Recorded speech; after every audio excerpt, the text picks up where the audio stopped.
ঈদে মিলাদুন্নবীর শুভেচ্ছা জানিয়ে সামাজিক মাধ্যম ফেসবুকে পোস্ট করেছেন ভারতের প্রধানমন্ত্রী নরেন্দ্র মোদী।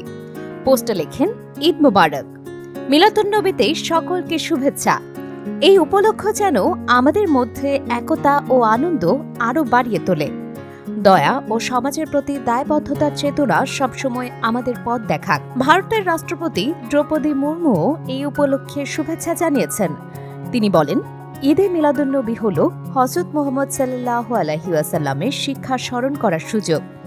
তার শিক্ষা আমাদের মহৎ নৈতিকতা ও কর্তব্যবোধ গ্রহণ করতে অনুপ্রাণিত করে। প্রতিরক্ষা মন্ত্রী রাজনাথ সিংও শুভেচ্ছা জানিয়ে বলেছেন, এই উপলক্ষ শান্তি ও সমৃদ্ধি বয়ে আনুক এবং সমাজের সম্প্রীতি ও সহমর্মিতার চেতনা আরও শক্তিশালী হোক। ঈদে মিলাদুন্নবী বা ঈদে মিলাদ হল হযরত মুহাম্মদ সাল্লাল্লাহু আলাইহি ওয়াসাল্লামের জন্মবার্ষিকী উপলক্ষে পালিত উৎসব।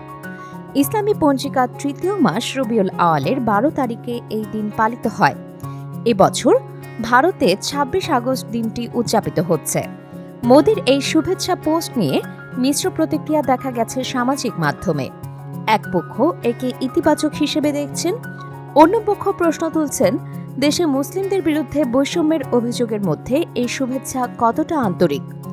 ডেস্ক নিউজ, অগ্রযাত্রা প্রতিদিন।